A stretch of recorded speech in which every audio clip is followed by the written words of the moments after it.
sur le cas de Bernard Stamm. Il y a des images qui sont exceptionnelles que vous allez découvrir de la télévision néo-zélandaise, car il est au mouillage sur l'île du Sud, et on revient sur le cas de Bernard.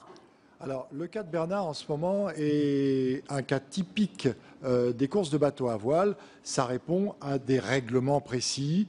Et je rappelle juste que dans une course de bateau à voile, il y a un organisateur, la SEM Vendée, et puis il y a un pouvoir sportif qui est représenté, comme dans beaucoup d'autres sports, par la Fédération française de voile. La fédération nomme un jury international qui se réunit quand il y a des cas à statuer, un comité de course et un comité de jauge. En l'occurrence, il va s'agir là de deux personnes qui vont, ou de deux institutions qui vont intervenir, le comité de course et le comité de jauge. Alors, juste un petit rappel des faits, Bernard était, on le sait, au mouillage récemment pour réparer ses hydrogénérateurs dans une baie de l'île d'Auckland.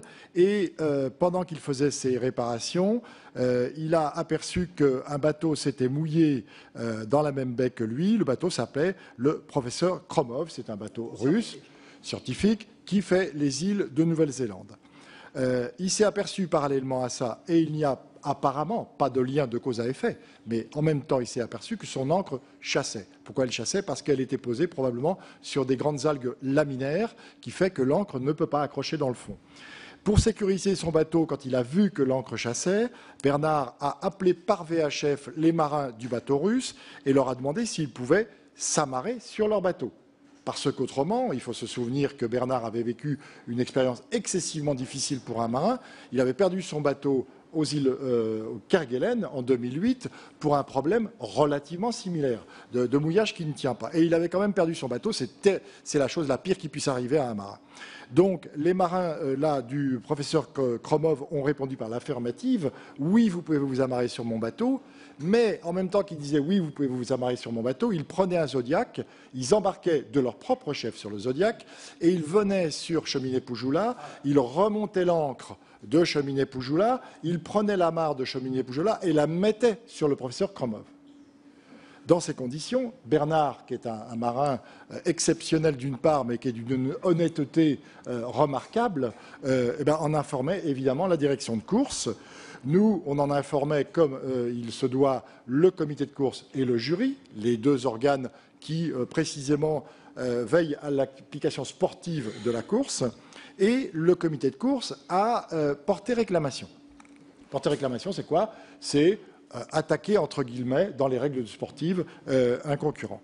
Alors, voilà ce que dit le comité de course. Il dit « Je réclame contre le bateau Cheminée-Poujoula parce qu'il y a une suspicion que le bateau, que le skipper n'ait pas respecté un point essentiel de la vie de course, qui est le 3-2. » Qu'est-ce que dit ce point? Il dit « Pendant l'épreuve, un concurrent ne pourra avoir de contact matériel avec aucun autre navire ou aéronef.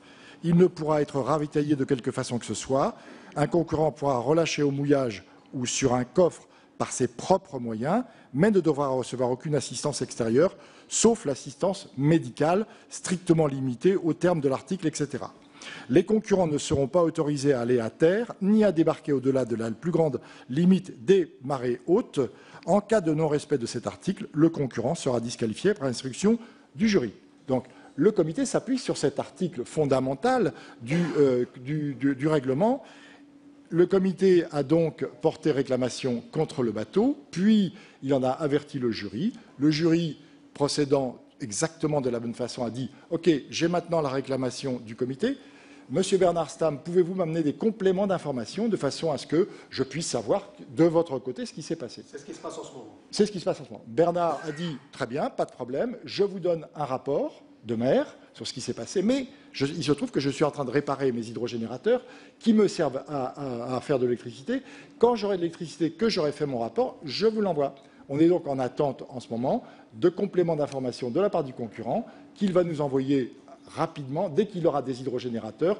À ce moment-là, une fois que le jury international, composé de 5 personnes qui sont des sages, entre guillemets, va se réunir, quand il aura tous les éléments, il va dire voilà, tenant compte de la réclamation du comité, mais tenant compte également de ce que nous dit le concurrent, voilà ce que je décide. Donc on est en ce moment dans cette procédure un petit peu longue, mais on ne peut pas précipiter les choses, il faut les faire selon la procédure la plus, je dirais, ad hoc, en ayant écouté toutes les parties. Merci Denis Auro, et je précise, regardez le reportage de la télévision néo-zélandaise sur Bernard Stamm, et après vous allez accueillir Andy Robertson pour le live en anglais. Regardez la télé. A Swiss solo sailor competing in the Vendée Globe Round the World race is on his way again after being forced to make a pit stop near Dunedin. A former winner of the Around Alone race, Bernard Stamm, had been in 5th place when he had to divert here to New Zealand to fix his generators. He needed calm water and found it off Murdering Beach near Dunedin, much to the bemusement of the race commentators back in France. We'll mention our friend Bernard Stamm, who's still across Kai Kai Beach and Murdering Beach. It's the title of a thriller movie, isn't it? True, Murdering Beach does sound a little frightening. But poor Bernard is working at it, and we hope he'll soon be done with the repairs.